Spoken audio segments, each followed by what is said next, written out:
Es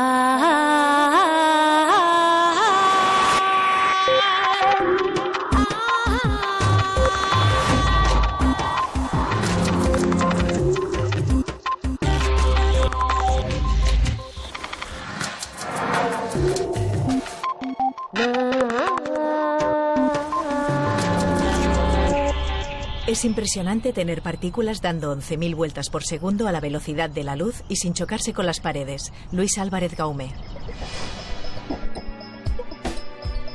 No sabemos del todo de qué estamos hechos nosotros ni el mundo que nos rodea. Las numerosas incógnitas que quedan por resolver en cuanto a la constitución de la materia pueden empezar a ser desveladas en el seno del nuevo acelerador de partículas construido en Ginebra. Eduardo Punset aborda hoy algunos de esos enigmas con Luis Álvarez Gaume, director del Departamento Teórico del Centro Europeo para la Física de Partículas, y con John Ellis, otro gran físico teórico que trabaja en el nuevo acelerador.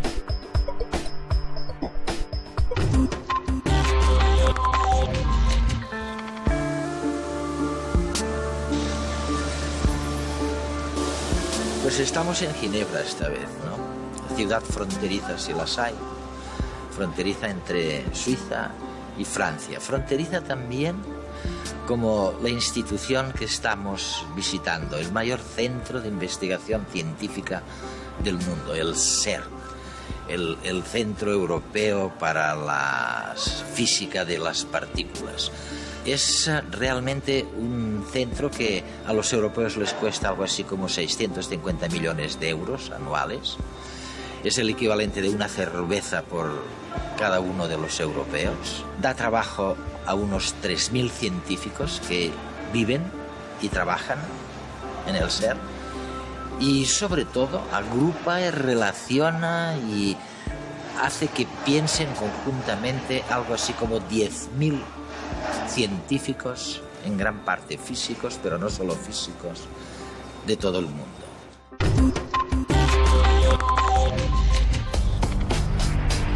¿Cuál es el lugar más frío de la galaxia? ¿Alguna región a millones de años luz de nuestra casa? No, está aquí, en nuestro planeta. ¿Y el punto más caliente de todo el universo? ¿En el corazón de alguna estrella gigantesca? No, está en Europa, en el límite entre Suiza y Francia.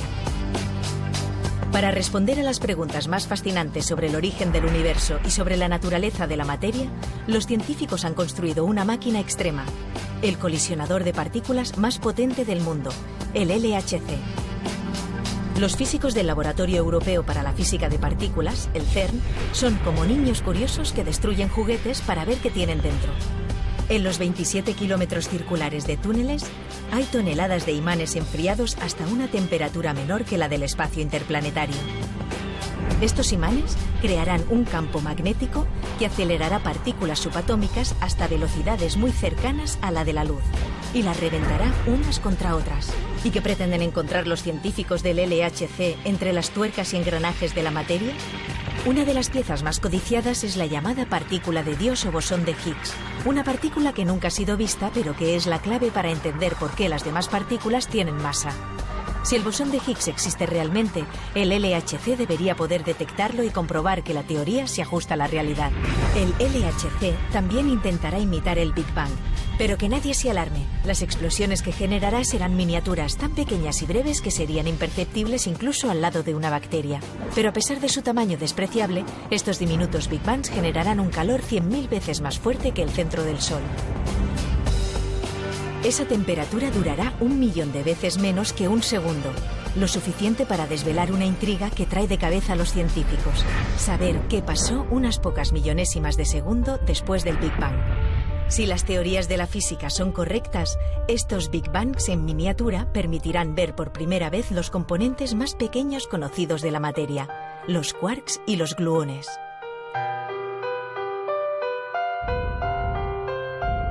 También hay esperanzas de que el LHC pueda detectar algún tipo de partícula aún desconocida que ayude a desvelar el misterio de la materia oscura, 5 veces más presente en el universo que la materia conocida. Los experimentos del LHC nos ayudarán asimismo a entender por qué no hay rastros de antimateria donde sea que miremos, desde nuestro cuerpo hasta las galaxias.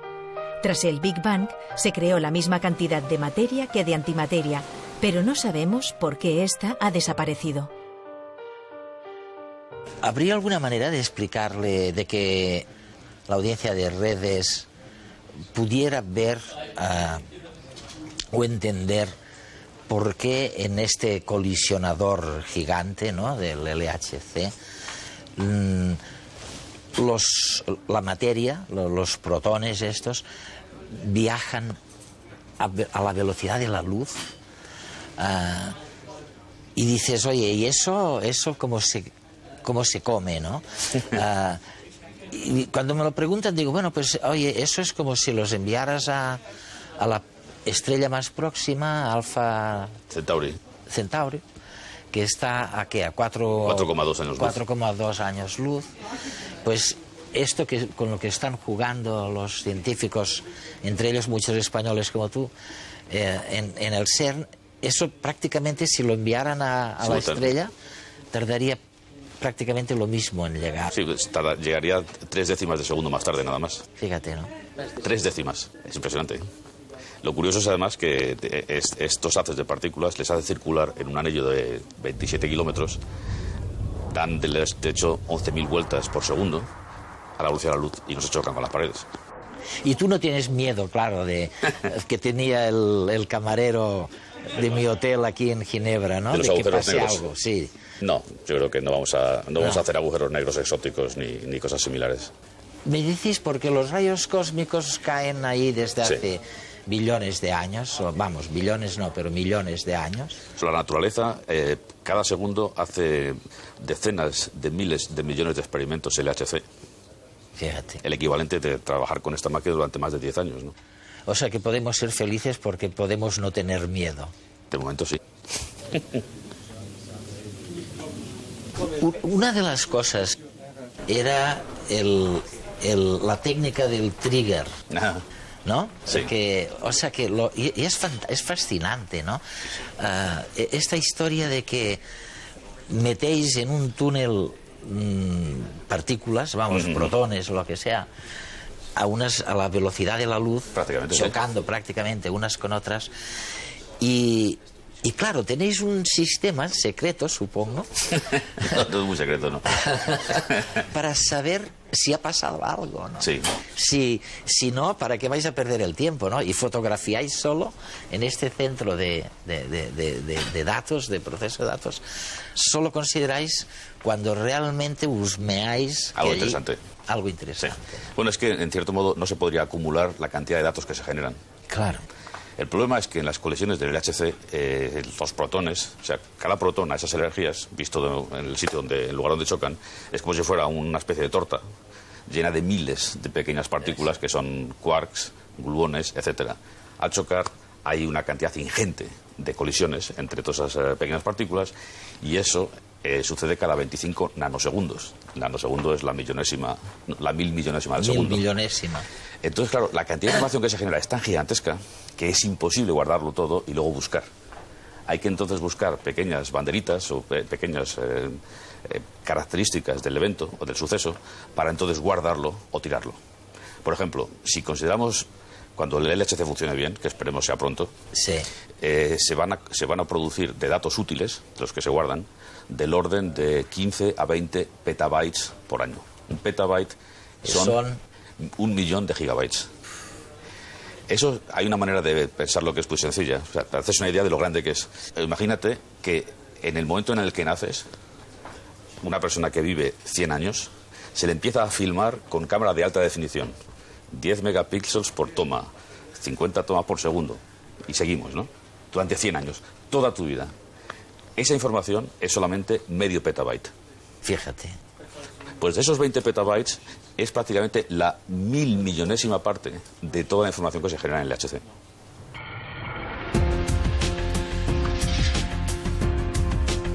Cada nuevo ordenador que surge es más potente que sus predecesores. Sin embargo, el volumen de información con el que trabajan muchos científicos es gigantesco y supera la capacidad de los ordenadores más modernos. Por ello, científicos e ingenieros informáticos han desarrollado una red de ordenadores que trabaja como un único ordenador gigantesco y superpotente. Imaginemos que Juan tiene que resolver una ecuación muy compleja. Obtener el resultado final le tomaría muchos días de hacer cálculos y más cálculos. Pero Juan tiene una red de amigos en la que todos colaboran para resolver sus problemas. Cuando uno de ellos tiene una ecuación muy larga, la parte en trozos más pequeños y fáciles de resolver y los distribuye entre los demás. Así, Juan obtiene el resultado de su cálculo en un tiempo mucho más breve que el que le tomaría si hiciese la ecuación por sí solo. Al igual que la World Wide Web se creó en el CERN para que los físicos pudieran compartir información fácilmente, el GRID es una red mundial para compartir recursos de computación, semejante a lo que Juan hace con sus amigos. Otra de las ventajas del GRID es que la información se almacena en varios ordenadores distribuidos por todo el mundo. En cada colisión del LHC se produce una cantidad gigantesca de información y, tras un año de trabajo, se crearán hasta 20 petabytes de datos útiles, el equivalente a una pila de CDs 3 veces más alta que el Everest. La única manera que los científicos tienen para procesar esta cantidad mastodóntica de información es usar una red como el GRID. Oye, tú has sido un gran especialista y además sé que estás interesadísimo, y yo me imagino que nuestra audiencia también, en cierto modo, ¿no? De dos temas que están muy relacionados uno con otro. Uno es la famosa teoría de las cuerdas, que si lo teníamos complicado, los especialistas de la teoría de las cuerdas nos lo habéis complicado aún más, ¿no? Y el otro es el tema de las dimensiones adicionales, más allá de las 3 espaciales y la cuarta temporal, ¿no? Dices, no, para que esto funcione tendría que haber más de 4 dimensiones. Y sé que tú conoces muy bien a Lisa Randall. Estuvo en redes, estuvimos allí en Harvard con ella. Y ella también era estaba está convencidísima de que hay dimensiones extras. De que en este experimento concreto se van a descubrir que hay más. Yo no sé cómo explicar eso a mis nietas, pero que hay más de 4 dimensiones, ¿no? Dime qué hay de verdad en eso. Bueno, la verdad es que si la razón por la que es difícil explicar la teoría de cuerdas o las dimensiones extra es porque realmente las entendemos mal. En el caso de la teoría de cuerdas es muy difícil intentar explicar el por qué es necesario introducir dimensiones extra. Es decir, si se quiere, para formular la teoría de cuerdas de manera consistente, que tenga sentido, es necesario, si se quiere, o mejor dicho, es suficiente introducir las dimensiones adicionales, pero no está claro que sea necesario. Es decir, nuestro conocimiento actual de la teoría de cuerdas es tal que necesitamos utilizar un espacio en el que haya 10 dimensiones, es decir, 6 dimensiones extra, aparte de largo, ancho y alto, 6 más. Fíjate.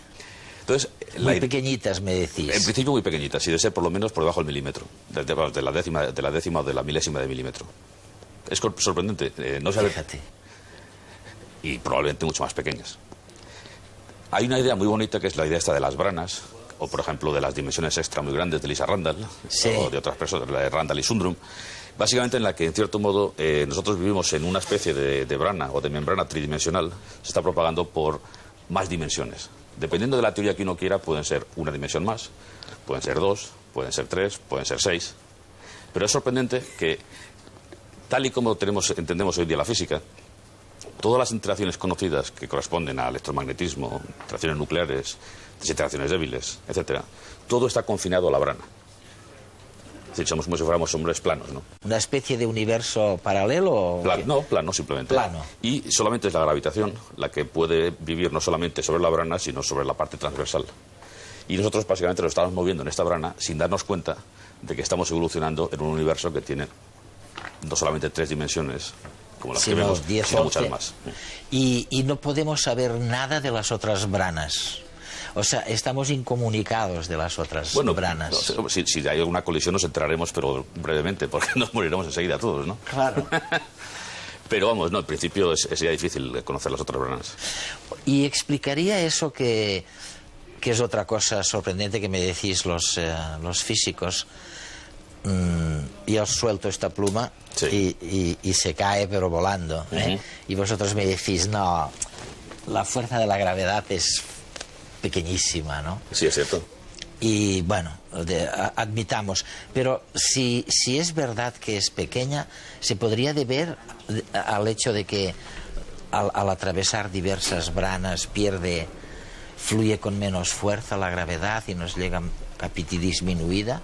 Puede ser, bueno, es básicamente una de las explicaciones o de las razones por las que se inventaron estas dimensiones extra grandes, como hizo Randall con Sundrum, sí, como hizo Dimopoulos y compañía, ¿no? Eso. Básicamente lo que sucede es que la fuerza de la gravitación en las dimensiones extra es mucho más grande, mientras que cuando uno, digamos, se considera el efecto de esta de la gravitación en las dimensiones adicionales en nuestro propio mundo, entonces lo que se llama la masa de Planck o el acoplamiento que está asociado a la gravitación se hace mucho más débil.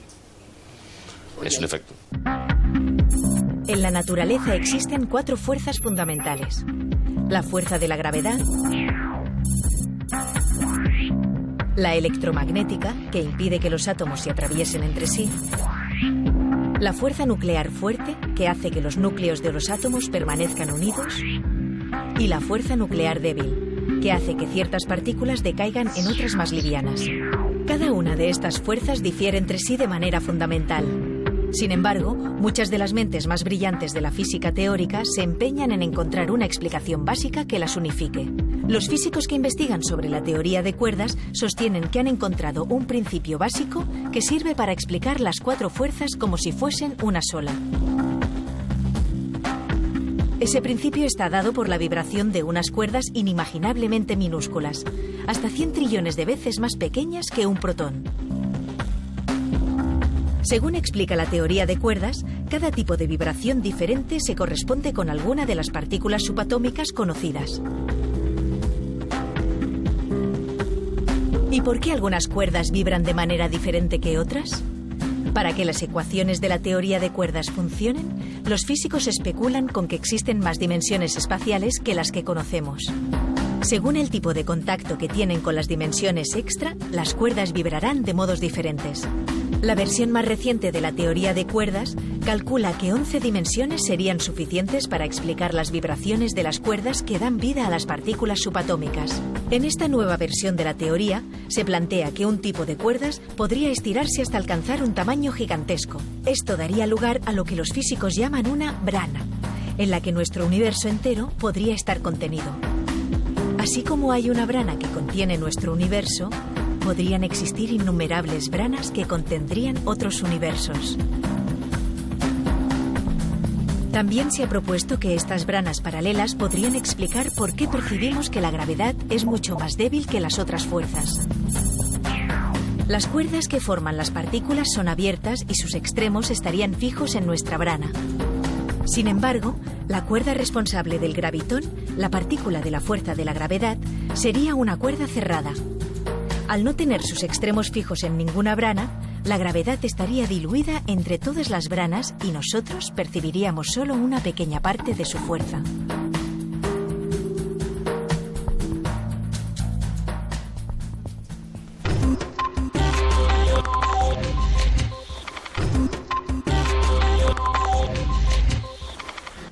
Oye, hay una cosa que te he oído o te he leído en algún sitio que sorprende siempre en un físico, pero lo han hecho otros físicos antes que tú también, pero tú le das mucha importancia a que una teoría sea, para explicar algo, sea bella. Sí. O sea, dices, es importante que sea bella, ¿no? ¿Y por qué es bella la teoría de las cuerdas?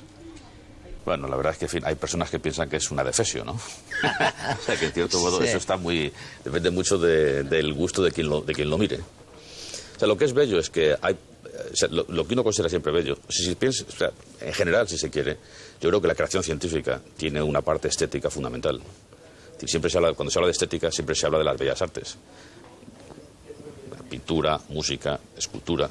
Y nunca uno piensa que la comprensión, el insight, el poder entender algo a nivel profundo en la naturaleza, que no sea también un acto estético.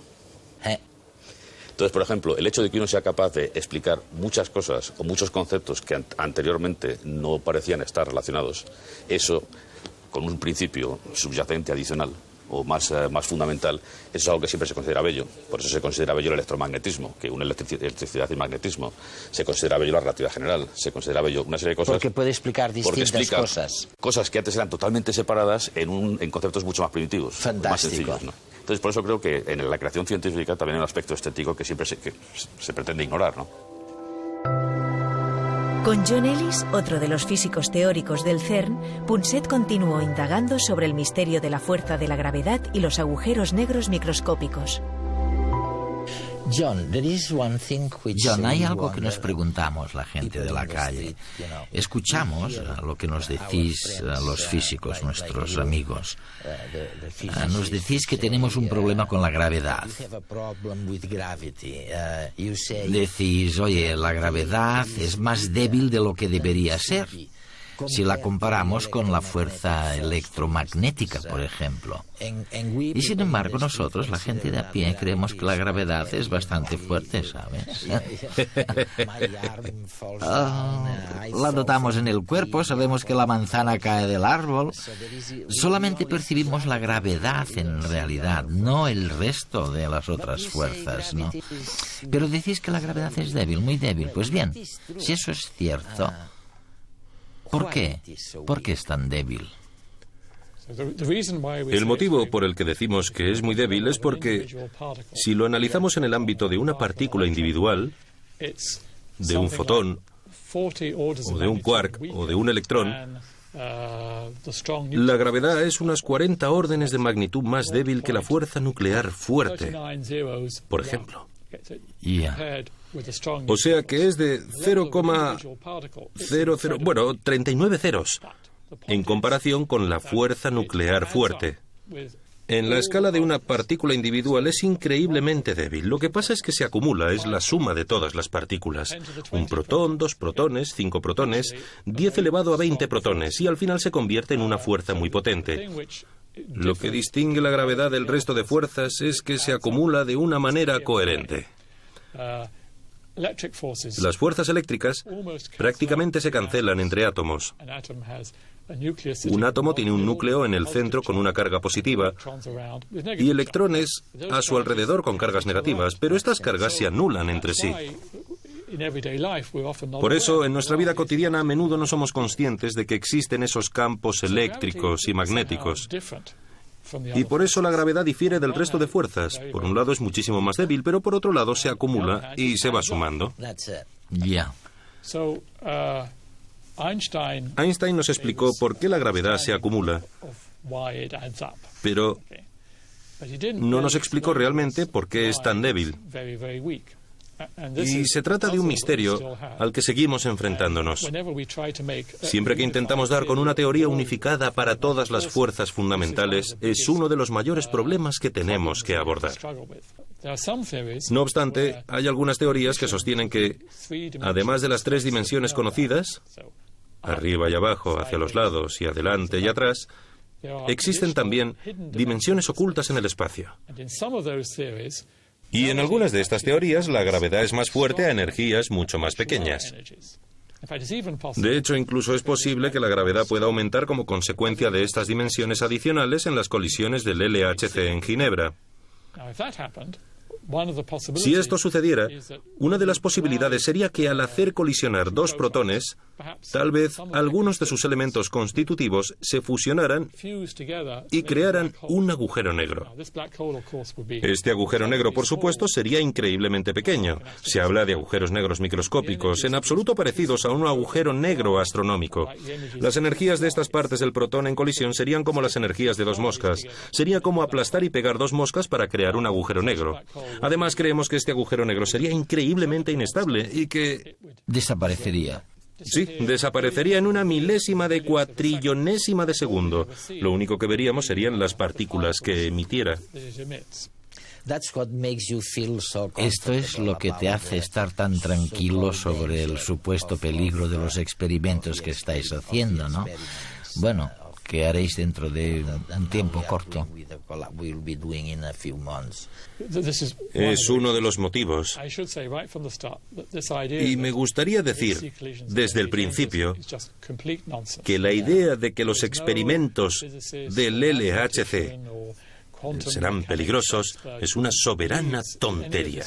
John, ayer por la noche, sin embargo, en el hotel, el camarero nos dijo que el perímetro de 27 kilómetros del CERN pasa justo por debajo del hotel y que tenía mucho miedo, que estaba aterrado en realidad. Eso nos dijo.